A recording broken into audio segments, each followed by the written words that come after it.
619 বছরের পুরনো সিদ্ধেশ্বরী কালী মায়ের মন্দিরে এখানে ভোগ প্রসাদের ব্যবস্থা চলছে এবং ভোগ বিতরণের ডালা পুজো নেওয়া শুরু হয়ে গেছে। রাতের ডালা পুজো, কালী পুজো আর দিওয়ালি মানেই আলোর উৎসব। সারা দেশ সারা বিশ্ব এই উৎসব পালন করে।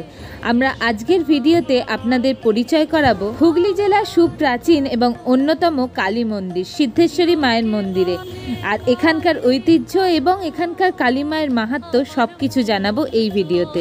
চলে এসেছি 619তম বর্ষে শ্রী শ্রী কালী পুজো, সিদ্ধেশ্বরী মায়ের পুজো এইখানেই হয় সিদ্ধেশ্বরী মায়ের মন্দিরে।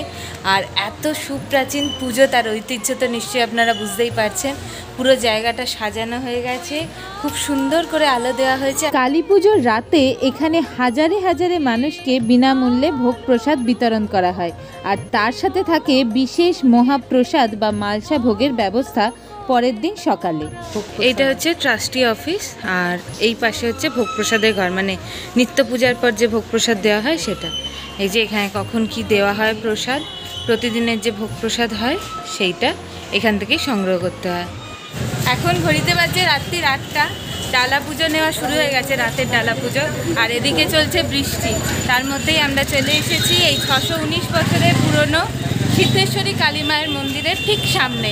চলুন আপনাদেরকে নিয়ে যাই একদম ভেতরে। 811 বঙ্গাব্দে প্রতিষ্ঠিত সুপ্রাচীন এই সিদ্ধেশ্বরী কালী মাতার মন্দির। এই দেখুন লাইটিং হয়ে গেছে ওপরে, পুরো রাস্তাটা কি সুন্দর করে লাইট দিয়ে সাজানো হয়েছে। কালী পুজোর রাতে এখানে হাজারো ভক্তের সমাগম হয় এবং মা যেন সেদিন জীবন্ত হয়ে ওঠেন। এখন মন্দিরের সামনে দাঁড়িয়ে রয়েছি, প্রচণ্ড ভিড় হচ্ছে। এই যে পেছনের লাইন দিয়ে সবাই ঢুকছে। শুধু কালী পুজো নয়, রটন্তী কালী পুজো, ফলহারিণী কালী পুজো, জন্মাষ্টমী সমস্ত দিনে মায়ের বিশেষ সাজ এবং বিশেষ পূজা অর্চনা হয়।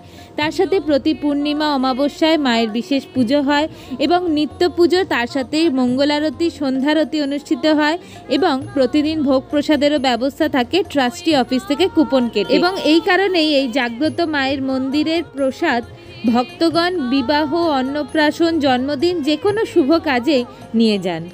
আমরা এখন সামনের দিকটা এগিয়ে যাচ্ছি। এখানে ভোগ প্রসাদের ব্যবস্থা চলছে এবং ভোগ বিতরণও স্টার্ট হয়ে গেছে। এই যে দেখুন, এই হচ্ছে মন্দিরের সামনের অংশটা, এখানে পুজো নেওয়া চলছে এখন। মানুষের বিশ্বাস যে এই শ্রী শ্রী সিদ্ধেশ্বরী কালী মায়ের কাছে যা মানসিক করা হয় সেই মনোবাসনা সকলের পূরণ হয়। আর সেই কারণেই এই কালী মায়ের মন্দিরে এত মাহাত্ম্য এবং এত লোক সমাগম হয় এবং হুগলি জেলা তথা রাজ্যের এক অন্যতম জাগ্রত কালী মায়ের মন্দির হিসেবেও সুপরিচিত। এইখান দিয়ে পুজো নেওয়ার ব্যবস্থা, আর এইটা হচ্ছে মূল মন্দির। কি পরিমাণ লাইন পড়েছে এখানে। আর এইখানে ভোগ প্রসাদ বিতরণের জন্য সব কিছুর জোগাড় চলছে। দেখুন ওইখানে ভোগ বিতরণ হচ্ছে। এইটা হচ্ছে নাট মন্দির। হুগলি জেলার রিষড়ার এই বিখ্যাত শ্রী শ্রী সিদ্ধেশ্বরী কালী মায়ের মূর্তি কিন্তু অন্য সকল কালী মায়ের মূর্তির থেকে অনেকটা আলাদা। এখানে মায়ের সদা হাস্যময় মুখ আর তার সাথে জিহবা দৃশ্যমান নয়। আর এখানে মায়ের নিম্নাদেশ ঘটাকৃতির। শোনা যায় জটাধর পাকরাশি স্বপ্নাদেশ পেয়ে মায়ের এই মূর্তি বানিয়েছিলেন এবং এখনও ধুমধাম সহকারে সেই মূর্তি নিত্য পুজো হয়ে চলেছে। আর এই কালী পুজোর দিনেই আমাদের বাড়িতে হয় লক্ষ্মী পুজো, ধান্য লক্ষ্মী পুজো, যেটা দীপান্বিতা অমাবস্যায় অনুষ্ঠিত হয়।